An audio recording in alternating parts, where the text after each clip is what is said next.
did Nazis like you? I didn't wait long. I didn't wait long.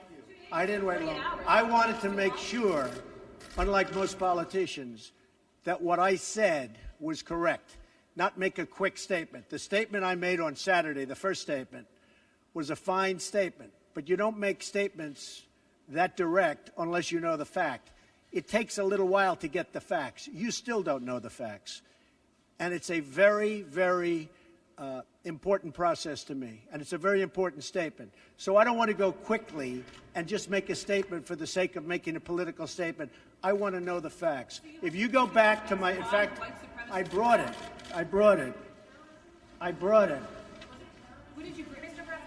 As I said on, remember this, Saturday, we condemn in the strongest possible terms this egregious display of hatred, bigotry, and violence. It has no place in America. And then I went on from there. Now, here's the thing. Excuse me. Take it nice and easy. Here's the thing.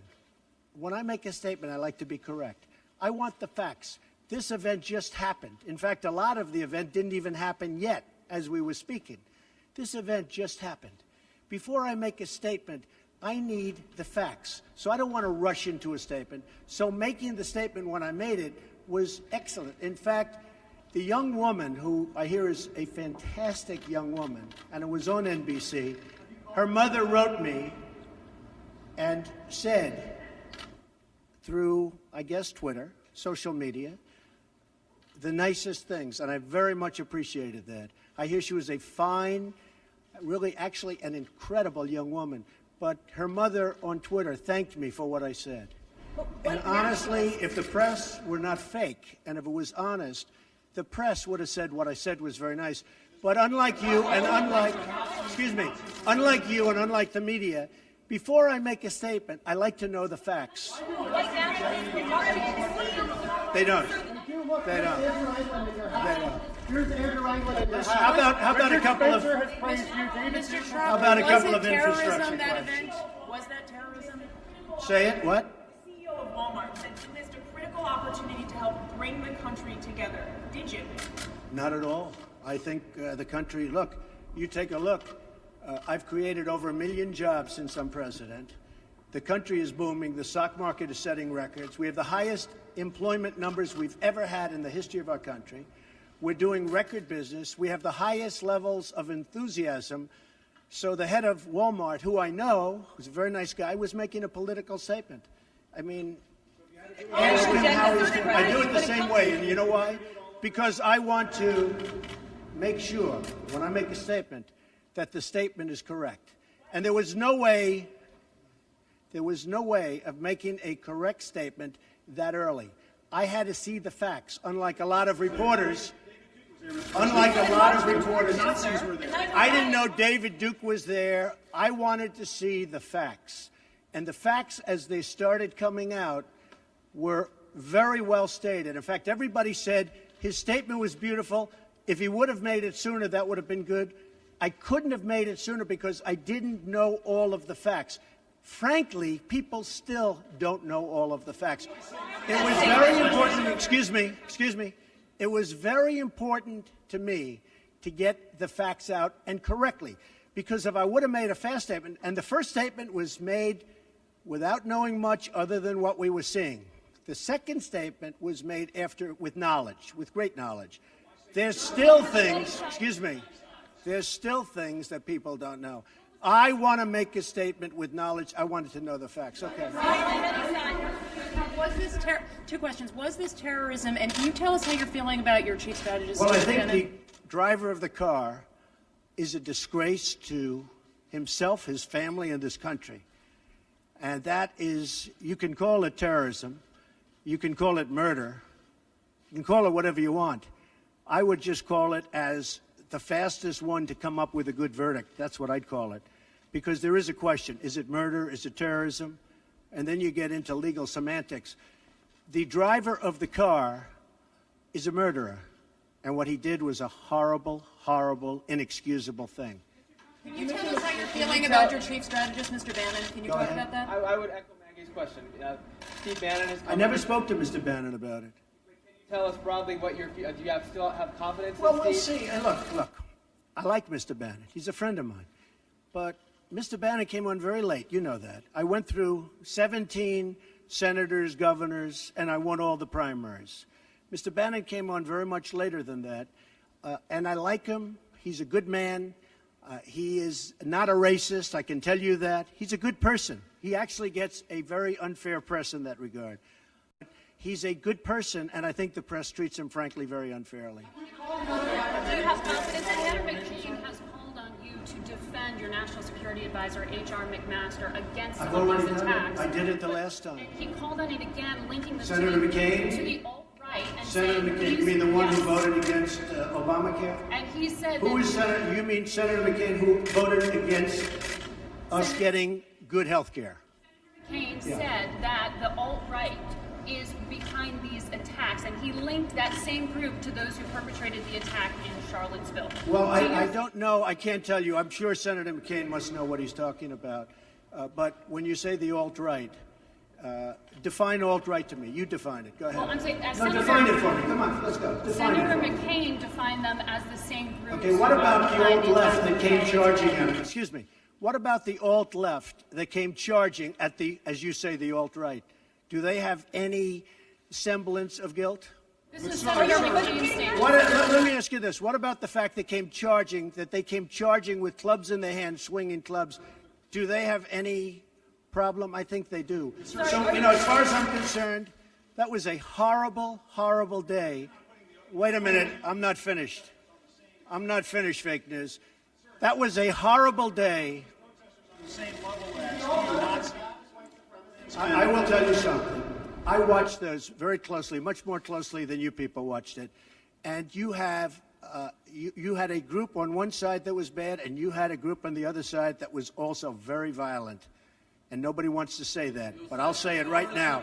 You had a group on the other side that came charging in without a permit, and they were very, very violent.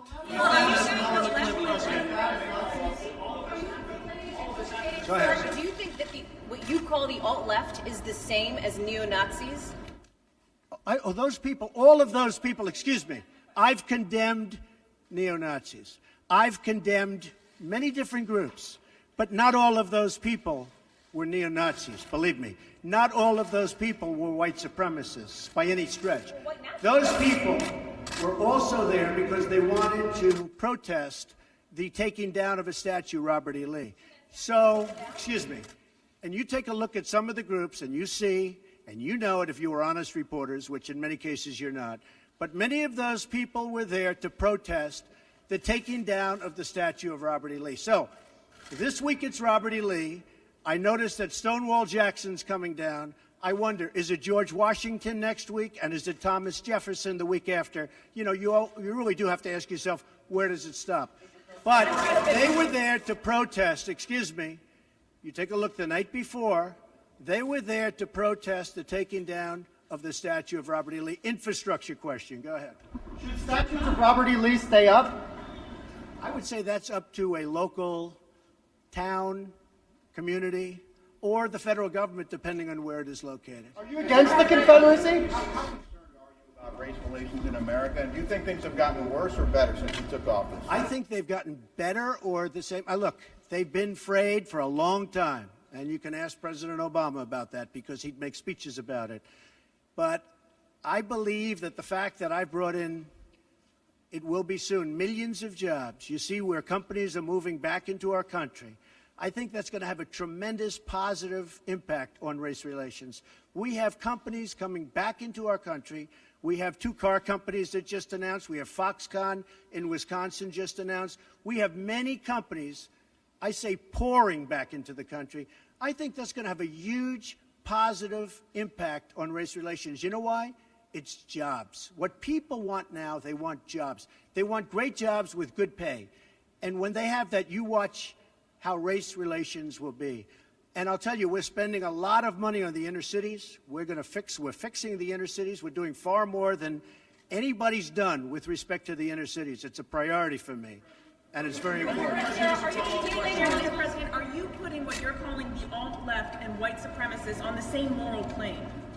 I'm not putting anybody on a moral plane. What I'm saying is this. You had a group on one side and you had a group on the other, and they came at each other with clubs, and it was vicious, and it was horrible, and it was a horrible thing to watch. But there is another side.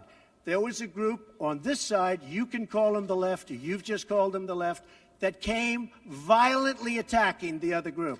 So you can say what you want, but that's the way it is. It's on both sides, sir. You said there was hatred, there was violence on both sides. Well, I do think there's blame. Yes, I think there's blame on both sides. You look at both sides. I think there's blame on both sides, and I have no doubt about it, and you don't have any doubt about it either. And if you reported it accurately, you would say. Neo-Nazis started this. They showed up in Charlottesville. They showed up in Charlottesville to protest. Excuse me. They didn't put themselves down as you. And you had some very bad people in that group. But you also had people that were very fine people on both sides. You had people in that group. Excuse me. I saw the same pictures as you did. You had people in that group that were there to protest the taking down of, to them, a very, very important statue and the renaming of a park from Robert E. Lee to another name. Robert E. Lee are not the same. Well, no, George Washington was a slave owner. Was George Washington a slave owner? So will George Washington now lose his status? Are we going to take down, excuse me, are we going to take down statues to George Washington? How about Thomas Jefferson? What do you think of Thomas Jefferson? You like him? Okay, good. Are we going to take down the statue? Because he was a major slave owner. Now, we're going to take down his statue. So you know what? It's fine. You're changing history. You're changing culture. And you had people, and I'm not talking about the neo-Nazis and the white nationalists, because they should be condemned totally. But you had many people in that group other than neo-Nazis and white nationalists, okay?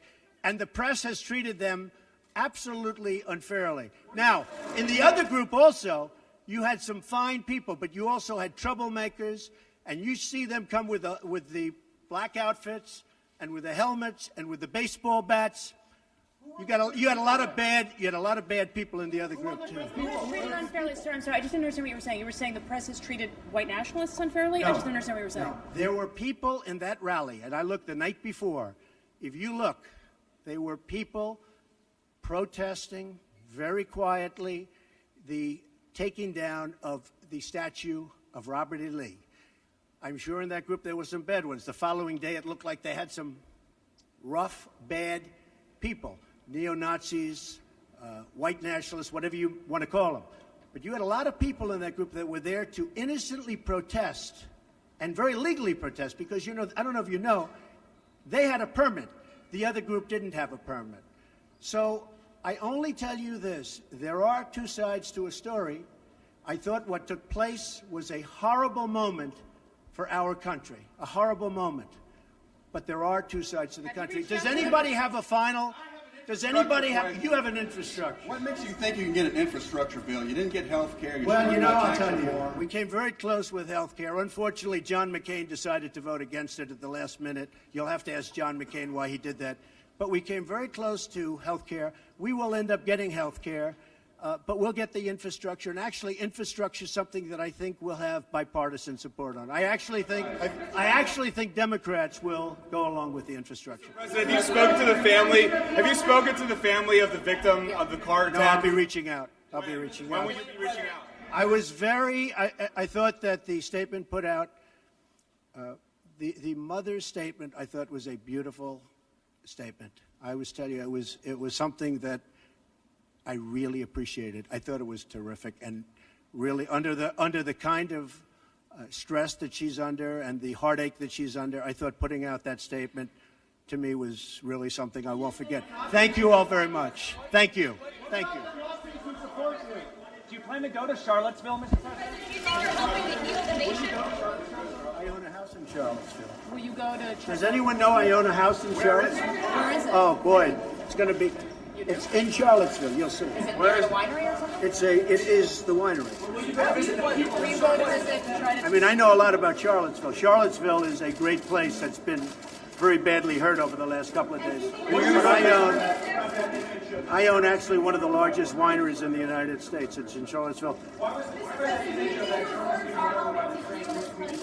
What do you think needs to be done to overcome the racial divides? Well, I really think jobs can have a big impact. I think if we continue to create jobs, over 1 million, substantially more than 1 million, and you see just the other day, the car companies coming in with Fox, Foxconn. I think if we continue to create jobs at levels that I'm creating jobs, I think that's going to have a tremendous impact, positive impact on race relations. And what you said today, how do you think that will impact the racial?